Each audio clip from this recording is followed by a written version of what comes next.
Nosso bom dia a todos. Que Jesus continue nos abençoando, nos amparando, nos dando sustentação no dia de hoje. A nossa proposta teve início num projeto da 10ª URI, cabeçado pelo Vanim, que vai tratar em alguns momentos sobre a educação de filhos e o comportamento dos pais no lar. A educação dos filhos é algo que é muito instigante para nós gostamos muito do tema, e é um tema que se demora, porque tem muita coisa para falar. Mas hoje nós trouxemos uns aspectos apenas, para que, lógico que não tem como a gente abordar tudo, o tempo não nos permite, mas alguns aspectos para que a gente já vá trabalhando no nosso lar, no nosso dia a dia, esse assunto tão importante. Hoje trataremos da educação do coração e do caráter, que vai falar dos filhos, da educação, mas também do comportamento dos pais, Porque muitas vezes nós pensamos que os pais são pessoas que já nascem prontas, mas bem na verdade nós vamos aprendendo com os filhos como é a melhor forma de educá-los. Eles que vão nos ensinando, porque são neles que nós vamos encontrar o manual que a gente sempre pede, Onde está o manual? Está nos próprios filhos. Pois bem, iniciamos a nossa proposta de hoje com um poema, que está no livro Estesia, do espírito Rabindranath Tagore, que é a psicografia do Divaldo Franco. Diz o seguinte: quando acaricias o teu filho, agradas a ele ou te conforta a ti? Quando o teu pequeno rei chora e o repreendes, identificas a tua lágrima ou te preocupas com o teu silêncio? Quando o teu filho sonha, podes imaginar o país por onde ele viaja nas asas do sono? Saberá alguém o que pensa a criança na rápida quadra infantil? As fadas dos sonhos, que habitam na aldeia na felicidade, estas sabem o que se passa com as crianças. Se abrires as portas do coração para que elas te venham a ensinar, o teu canto de amor te dará a música para todas as melodias que deves ofertar às tuas crianças. É lindíssimo esse poema. Ele tem muitos aspectos que nós poderíamos estar trabalhando. Mas salta aos olhos 4 pontos, que é o que nós vamos nos ater na nossa proposta de hoje. O primeiro ponto, ou os 2 primeiros pontos, seria o nosso grave desconhecimento e a nossa indiferença para com a criança, com relação ao que ela é, aos seus anseios, aos seus pendores, às suas dificuldades, às suas tendências ruins e aqueles pontos, aqueles aspectos positivos que cada um de nós traz, mesmo que ainda tenha coisas para se melhorar. É muito grave isso, nós dizemos, porque muitas vezes nós trabalhamos a nossa criança só no aspecto dos cuidados físicos e deixamos muitas vezes de lado a questão da moralidade, dos maus hábitos que ela traz. E é isso que vem chamar o nosso tema de hoje a atenção, para que a gente consiga olhar para esse outro aspecto. E também o texto vai dizer do nosso também grave orgulho e egoísmo, que é o que nós carregamos há muito tempo, em várias existências, essa gravíssima situação de termos ainda em nós muito sério o orgulho e o egoísmo. E muitas vezes nós nos preocupamos muito mais no nosso bem-estar do que na situação da necessidade da criança. E aí que também vem destacar esse texto. Então nós nos recorremos ao nosso Emmanuel, para que a gente inicie de vez, então, um ponto, no livro O Consolador, na questão 110, ele é perguntado a Emmanuel: qual a melhor escola de preparação das almas reencarnadas na Terra? E Emmanuel vai responder: a melhor escola ainda é o lar, onde a criatura deve receber as bases do sentimento e do caráter. Os estabelecimentos de ensino, propriamente do mundo, podem instruir, mas só o Instituto da Família pode educar. Bacana que o espírito evoluído já faz uma revisão, já faz um resumo de coisas para nós às vezes difícil de explicar, mas eles escrevem muito em poucas palavras. Aqui ele já vai dizer a diferença entre instrução e educação. A educação é algo mais profunda, que abrange a questão do espírito, algo que vai trazer questões da moralidade, do caráter, do sentimento. E a instrução já é algo diferente, que vai dizer sobre as questões mais do mundo, da educação do mundo, né? Que tem diferença. Então ele diz que o lar, ela tem essa característica, essa propriedade, essa capacidade de instruir ou de educar o filho, a criança, para o mundo no aspecto do sentimento, do caráter e das questões da moralidade. Mas os estabelecimentos de ensino já vão trazer para nós outro aspecto, que seria a questão da educação do mundo. Os conhecimentos que nós já sabemos, né? As capacidades que ele vai precisar, é certo, para enfrentar esse mundo que se apresenta hoje. Mas, se nós só instruirmos essas crianças, vamos compreender lá na frente, ou agora mesmo, o quanto falta das questões do caráter. E muitas vezes é por essa razão que nós enfrentamos o mundo do jeito que está, porque falta muito de moralidade, de caráter, de sentimento, de ética em todas essas crianças que estão crescendo e que daqui a pouco serão adultos trabalhando aí e se apresentando no mundo. Então, nosso Emmanuel vai dizer que na sua grandiosa tarefa de cristianização, aí ele vai falar do Espiritismo, essa é a profunda finalidade do Espiritismo evangélico. No sentido de iluminar a consciência da criatura, a fim de que o lar se refaça e novo ciclo de progresso espiritual se traduza entre os homens, em lares cristãos, para a nova era da humanidade. Então, quando se passa num processo de modificação do ser humano, aí sim que a era da humanidade também vai se transformar, uma vez que o mundo é feito de homens, de pessoas, de seres humanos. Então, o projeto do Espiritismo para cristianizar, como ele fala, o ser humano é de prepará-lo para esse processo da nova era. Então, bem interessante esse assunto. Vai dizer Humberto de Campos, num outro livro que chama Reportagens do Além-Túmulo, que crianças sem disciplina e jovens sem orientação sadia constituem o germen dos imensos desastres humanos. Então, aí ele vai tocar no ponto da necessidade da disciplina e da orientação sadia aos jovens. Quando eu quero instituir disciplina e orientação para a criança ou o jovem que eu estou orientando, o primeiro ponto que nós precisamos ter em mente é que eu preciso ter tato e conhecimento de lidar com essa criança.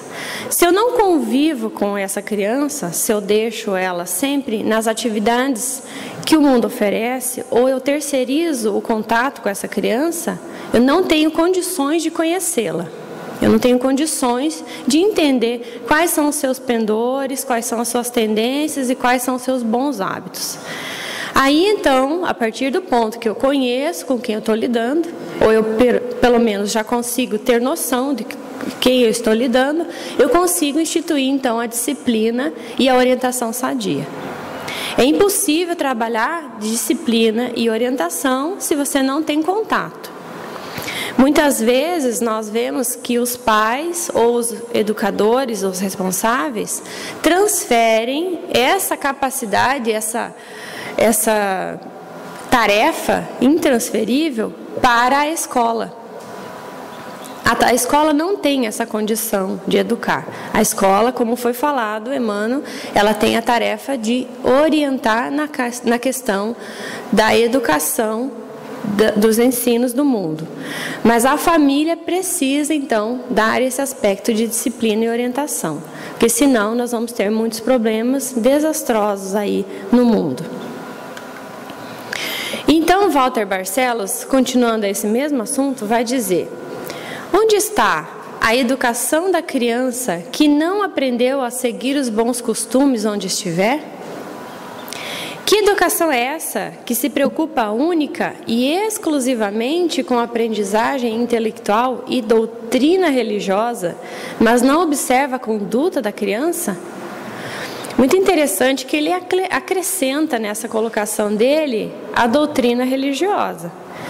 Porque muitas vezes nós eximimos a nossa sensação de culpa quando nós trabalhamos alguns aspectos e aí trazemos o nosso filho para a casa espírita ou qual seja a religião que nós frequentemos e nos sentimos que estamos fazendo a nossa função, que já está tudo bem. Mas bem na verdade, o que ele chama atenção aqui é que, embora você faça tudo isso, leve na escola, leve na doutrina espírita, tenha o processo da educação de um modo geral aceito, mas se você não se preocupar com os bons hábitos, os bons costumes da tua criança, você também não estará fazendo o processo da educação por completo. Então, se a educação for preocupada apenas na aprendizagem intelectual e religiosidade, no sentido de aprendizagem, se você não trabalhar a conduta, também não basta. Ela é mais profunda, a proposta, né? Então, a avaliação dos nossos filhos no campo da educação moral está na observação da sua capacidade de disciplina. De novo, a disciplina. Então, ele vem falar que é necessário que você conviva com o teu filho, com a tua criança, a ponto de você ter condições de colocar a disciplina. Que só com a disciplina é que ele vai aprender as questões da moralidade. Tá? Então, vamos avançando aqui. A tarefa de educar precisa começar o mais cedo possível. E os pais espíritas, quanto mais preparados no conhecimento espírita e na assimilação da ciência educacional do Evangelho, obterão muito mais facilidade em sua nobre missão de formar a moral dos filhos. Aqui vem dizer para o coração do espírita, porque nós temos alguns aspectos, alguns conhecimentos que muitas vezes vão facilitar o processo da educação. Mas, se os pais não estiverem preparados no conhecimento e na assimilação da ciência da educação do Evangelho, também não vai acontecer. Qual que é a ideia que está dizendo aqui? A proposta é que os pais façam um processo de autoconhecimento também, um processo de melhoria íntima, para que, melhorando-se, possa educar melhor. Então, é um processo de autoeducação que Walter Barcelos está propondo aqui, para que dentro desse aspecto eu seja um melhor instrumento de trabalho para colaborar no processo de crescimento do meu filho. Então, ele está dizendo que não basta só o conhecimento também, mas é necessário essa vivência evangélica, né? Olha só, a indiferença quanto aos valores morais, a ignorância dos postulados do Espiritismo e a falta de vivência evangélica pelos educadores do lar criam um ambiente moral e espiritual bastante deficiente, difícil e pernicioso para a criança, que necessita de um bom ambiente a partir dos primeiros dias do berço. Então, mais uma vez, ele fala da questão da falta de vivência evangélica que os pais têm. Não basta, pois, evangelizar a criança nas instituições espíritas. Mais uma vez ele chama atenção. É imprescindível que essa educação alcance também os genitores ou responsáveis, evitando-se, destarte, se estabeleça na incipiente alma infantil a desastrosa confusão de ver e ouvir em casa atitudes e conceitos bem diversos dos que vê e ouve nas aulas de Evangelho e Espiritismo. Imaginemos a confusão que cria na cabeça da criança quando elas têm a oportunidade de vir até a casa espírita, receber os conceitos, as orientações das evangelizadoras nobres que cada casa espírita tem. Traz o ensino do Evangelho por lá, vamos imaginar, de 45 a 1 hora por semana, ainda quando não falta, né? Então, nesse tempo, recebe essas orientações. Mas em casa, é tudo o contrário. Então, a gente aprende, dentro dos conceitos da educação evangélica, que é necessário apresentar a outra face, mostrar o outro lado das coisas, que é necessário perdoar as ofensas, que é necessário compreender, ter compaixão do próximo, da dificuldade alheia, da limitação que cada qual tem. Então nós vamos aprendendo todas essas lições que Jesus já nos deixou de orientação, mas quando eu estou em casa, tendo contato com os meus pais educadores, eu vejo totalmente o contrário. Então, não tem como ensinar. Então, por isso que a dificuldade não é só trazer na casa espírita ou em outra instituição religiosa que nós frequentemos. A questão maior é o exemplo. O exemplo dentro do lar é que vai fazer o processo de educação de fato. Porque a fala, a teoria, por si só, ela não ensina. O que vai ensinar são os exemplos. Então é muito necessário que os pais se auto-observem, tenham a contenção de si mesmos, as suas tendências, porque nós, pais, também temos as nossas dificuldades, também temos as nossas limitações, é certo, não somos seres perfeitos. Mas é necessário que nós tenhamos a contenção desses defeitos para que a gente não passe para o filho, para não reforçar, muitas vezes, as tendências que eles também trazem, né? Então, por essa razão, é necessário que nós façamos um processo de burilamento íntimo. Então, nós também temos que nos trabalhar e nos melhorar para sermos, então, bons exemplos para essa criança. Então, é necessário, é o que ele está falando aqui, não fazer essa confusão. Porque a criança vê e ouve em casa atitudes que são contrárias ao que ela aprende na teoria, certo? E aí o nosso querido José Martins Peralva diz também que se o lar não é evangelizado, as lições colhidas fora dele podem ser apenas um conhecimento a mais no campo religioso para a inteligência infantil. Então, muito interessante o que ele fala. Se eu estou dando os aspectos do intelecto, coloco no inglês, numa boa escola, me preocupo com a educação, se está aprendendo conteúdo, se está seguindo adiante, se está sendo alfabetizado, se está se preparando a contento, quando eu coloco ela, a criança, também para aprender questões dos evangelhos, então posso estar apenas agregando mais um conhecimento. Entende? Então você coloca apenas mais um conhecimento. Então ele pode saber todos os escritos que estão lá no Evangelho segundo o Espiritismo, pode saber muitas passagens dos evangelhos, dos evangelistas João, Mateus, Marcos, Lucas, pode saber todas as questões de cor no Livro dos Espíritos, mas quando ele na prática for colocar o que aprendeu na teoria, se ele não tem uma educação dentro do lar, se o lar dele não é evangelizado, ele vai ter dificuldade de no mundo refletir aquilo que ele aprendeu. Então, as suas lições maiores ele vai aprender dentro do lar. É no lar que você vai fazer a base para ele ser um bom cidadão, para ele ser um homem de bem na sociedade que ele se apresenta depois. Então, muito importante os pais terem isso em mente, para que não se equivoquem nesse processo de educação.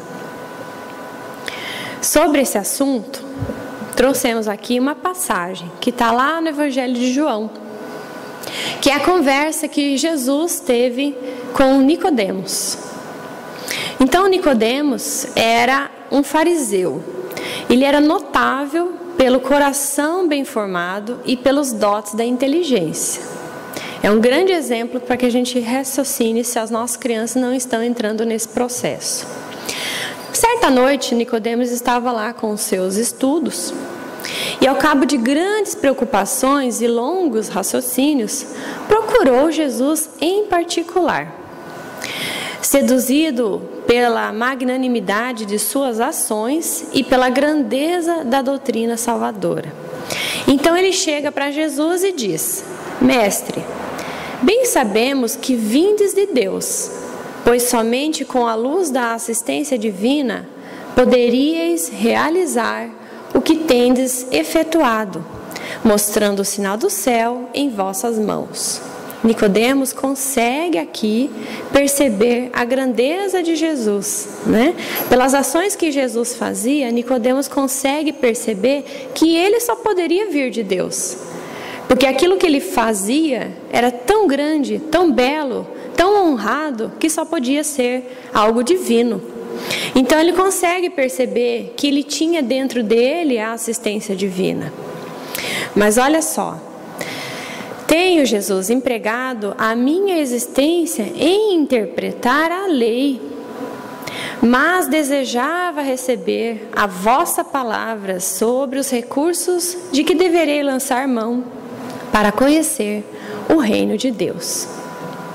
Então Nicodemos lia, ele era um doutor da lei, inteligentíssimo, estudava a lei mosaica com afinco, gostaria de entender por que Jesus falava tanto desse reino de Deus, por que Jesus demonstrava algo divino e ele não conseguia compreender.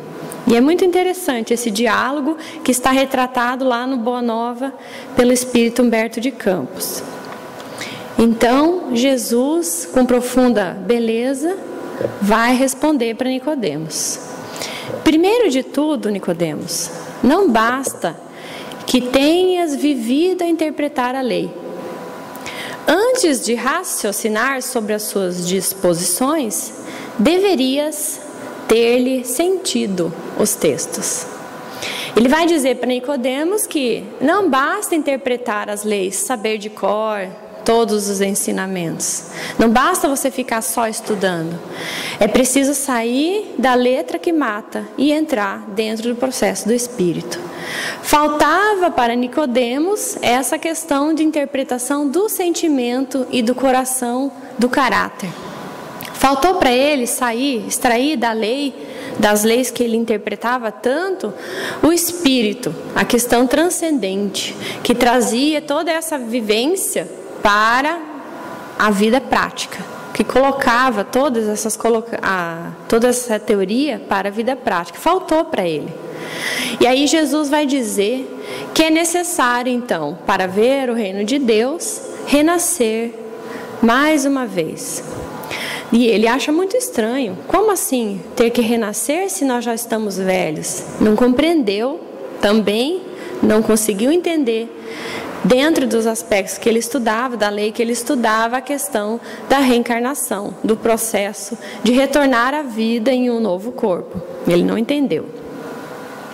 E aí Jesus diz para ele: mas és mestre em Israel e ignoras essas coisas? É natural que cada um somente testifique aquilo que saiba. Porém, precisamos considerar que tu, Nicodemos, ensinas. Se você está ensinando, é sinal que você sabe. Apesar disso, não aceitas os nossos testemunhos. Então, o que Jesus está dizendo? Que ele, apesar de ler e interpretar as leis que ele estudava, E ele também ensinava. Então, em tese, ele deveria saber se ele estava ensinando. Não poderíamos, então, nós estarmos encaminhando os nossos filhos para essa situação? Para que os nossos filhos sejam mestres da lei, doutores da lei, que compreendam a lei no seu aspecto teórico, mas que quando na prática elas não conseguem vivenciar porque não sentiu, faltou o sentimento. Então os pais que são exemplos vivos desse processo de educação precisam também sentir. Os pais precisam começar a trabalhar o sentimento, o caráter, a moral, as emoções, para que o seu filho veja em você tudo aquilo que ele necessita para viver nesse mundo tão difícil que se encontra hoje.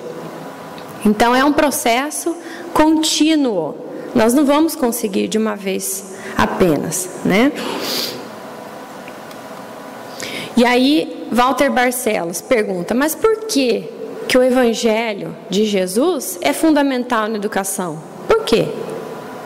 Ele responde, porque todo conhecimento doutrinário e científico, sem as qualidades morais práticas, esclarece e enriquece a inteligência, mas não alcança as causas profundas do coração.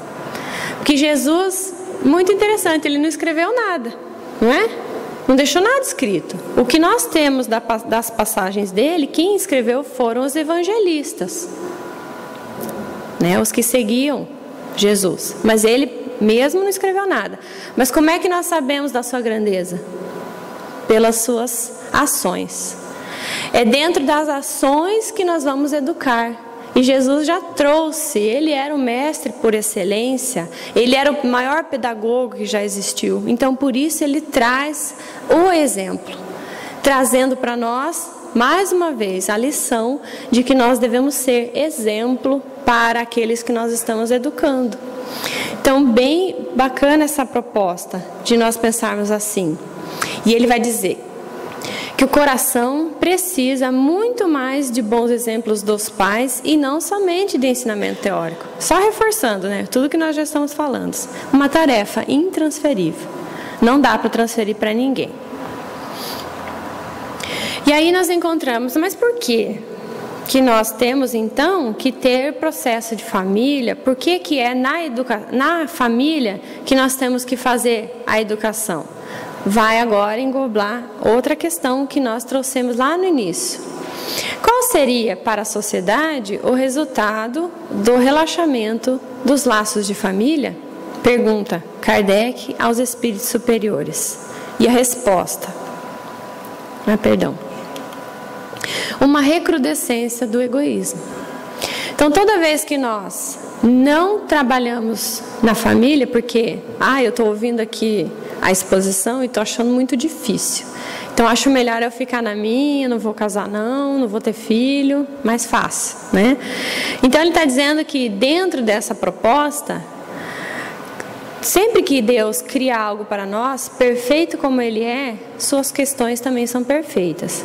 Então, toda vez que nós pensamos nesse aspecto, se Ele criou a pequena sociedade, que é a família, e criou essa proposta Ele sabia que era a melhor forma para que nós aprendamos, para o nosso crescimento. Então a família, ela vai ensinar para nós, em que pese a gente não acredite nisso, vai ensinar para nós a lei de fraternidade, a lei de sociedade. Todas as outras leis também estarão em equilíbrio dentro do aspecto da família, né? Então ele está dizendo que se você não tiver a família dentro da sociedade, seria um retorno, né? Algo mais intenso, é intensificar o egoísmo. Mas Kardec não faz questões, não comenta essa questão lá, a 775. Quem vai comentar é o Espírito Camilo, sobre essa questão do egoísmo na família. Ele vai dizer no livro Desafios da Vida Familiar, que a família tem por escopo, tem por objetivo, entre outros itens, o trabalho de fazer diminuir a carga egoística que se desenvolveu ao longo dos milênios na alma humana. Dá para inferir disso que fora do conjunto da família é mais fácil a pessoa permitir-se empolgar pelo gênio ególatra. Todas as referências se dirigem a ela, todas as preocupações enfocam-lhe a individualidade. Haverá sempre maior disposição para pensar em si e somente em si, toda vez que nenhuma necessidade houver de pensar nos outros. Não é assim? Se nós não temos a família para se preocupar, nós pensamos apenas em nós. E olha como o Espírito Camilo aborda. E como pensar nos outros, distantes, aquele fora do grupo familiar, dos vínculos da consanguinidade, é mais improvável a atração que os laços de sangue impõem tem força capaz de promover a solidariedade, de incentivar o bem-querer, de instaurar pouco a pouco as bases fulgentes do amor. É fantástica essa colocação dele, né? Ele engloba bem essa questão da família. Os laços que unem o par, que se encontra nas aleias da existência, em nome do interesse afetivo que se instala, vão permitindo que um passe a pensar no outro, a preocupar-se com o outro e agilizar providências para auxiliar o outro, chegando mesmo a envolver-se em lutas e sacrifícios por causa do outro. Eis o egoísmo sofrendo a queda, a ruína na rota da sua eliminação. Então, é dentro da família que o nosso orgulho e o nosso egoísmo será combatido. Porque nós começamos a ter os pequenos passos, as pequenas movimentações em torno de pensar no outro, de preocupar-se com as questões do outro. Principalmente quando se trata de filhos.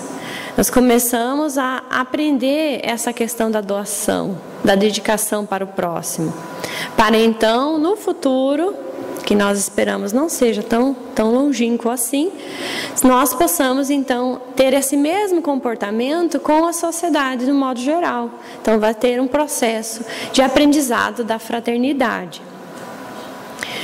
E aí, Allan Kardec também comenta a questão do orgulho e do egoísmo, só que ele vai falar lá no livro Obras Póstumas, publicado depois da sua desencarnação.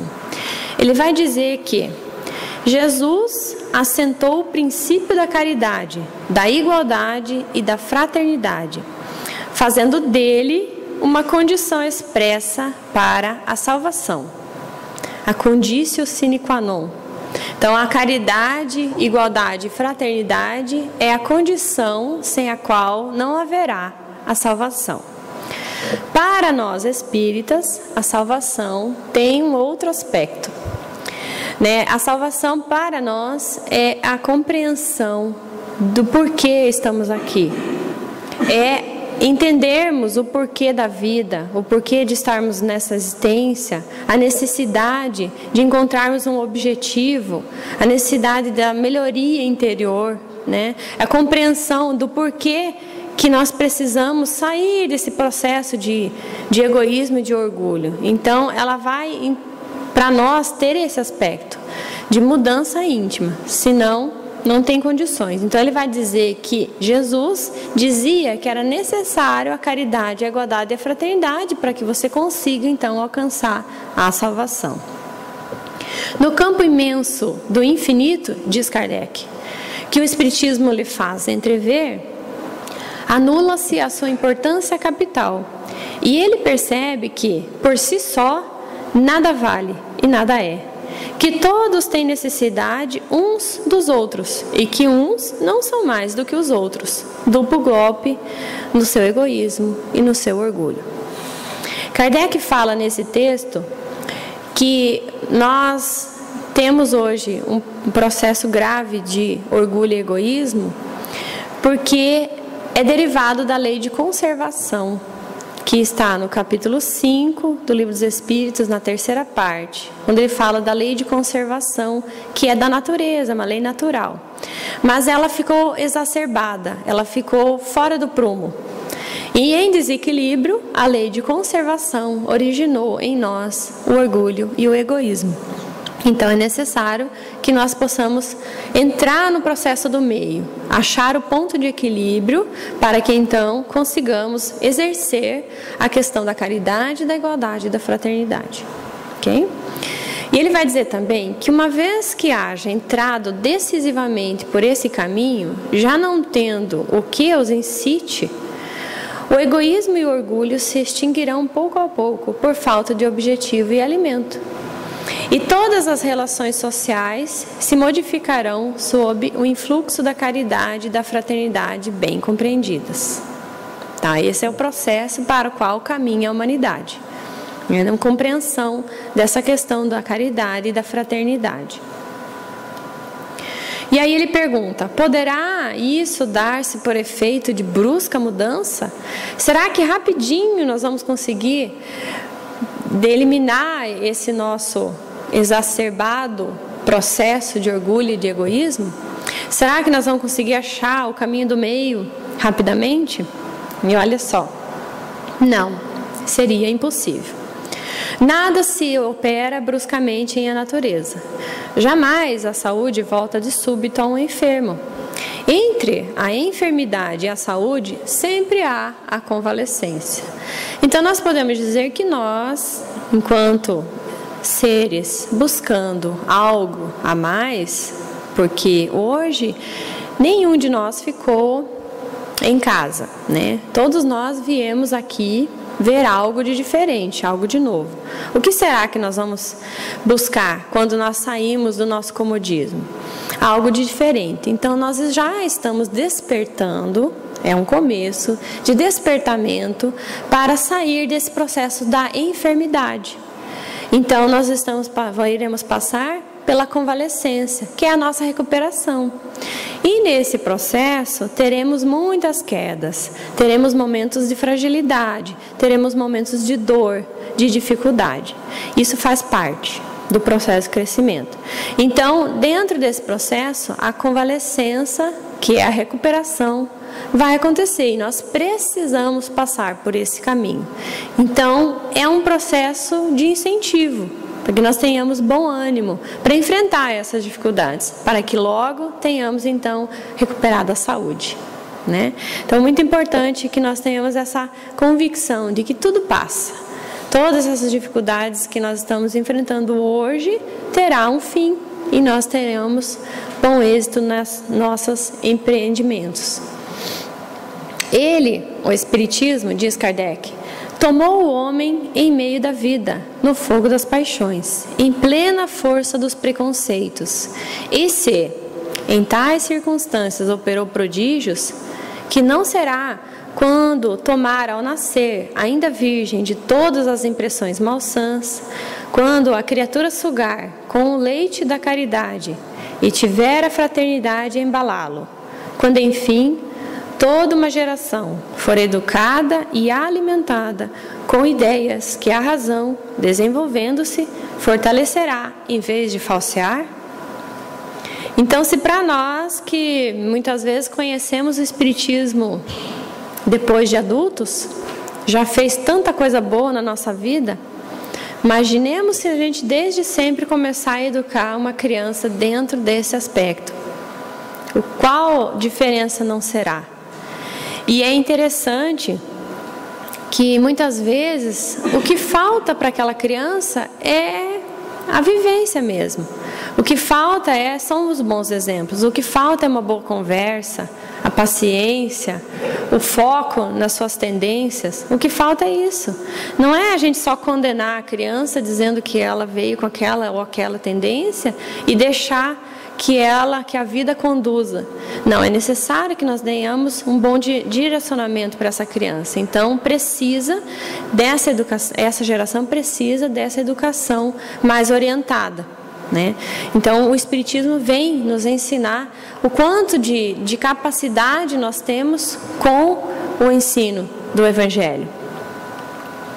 Sob o domínio dessas ideias, a cimentar a fé comum a todos, não mais esbarrando o progresso no egoísmo e no orgulho, as instituições se reformarão por si mesmas e a humanidade avançará rapidamente para os destinos que lhe estão prometidos na terra, aguardando-os do céu.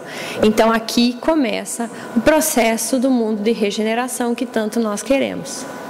Então, é com as pessoas, na mudança das pessoas é que nós faremos um mundo melhor.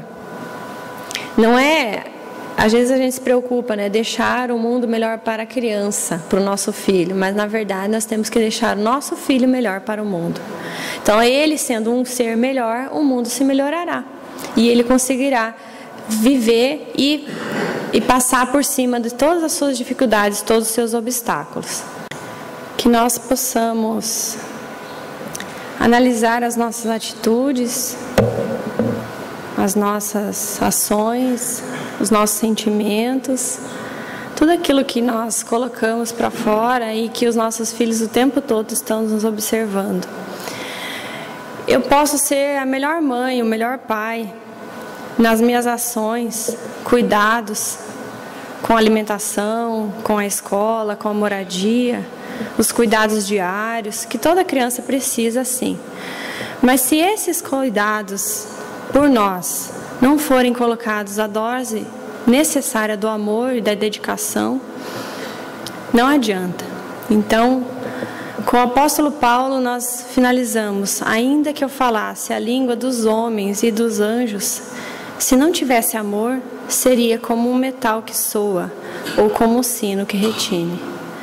Então, que nós não façamos apenas o barulho da educação, que nós sejamos de fato educadores, mas através do exemplo. Então, vamos nos autoeducar, vamos nos melhorar, para que nós possamos ser os melhores educadores que o nosso filho, que é um empréstimo de Deus, que está conosco temporariamente e que será restituído ao Pai Criador em algum momento, que nós não sabemos quando. Que nós possamos devolver essas joias muito melhores do que elas aqui chegaram. Então, quando o pai te perguntar: o que fizeste do filho que eu confiei à sua guarda? Nós falaremos para ele: nós fizemos o melhor que pude. Fiz o melhor que eu pude e me dediquei. Então, vamos nos empenhar, colocar amor em tudo que nós vamos fazer para os nossos filhos, para que esse amor, então, faça total diferença. Que Jesus vá na frente, acompanhando, nos guiando na nossa orientação aos nossos filhos e a nós mesmos. Agradeço a atenção de todos. Muito obrigada.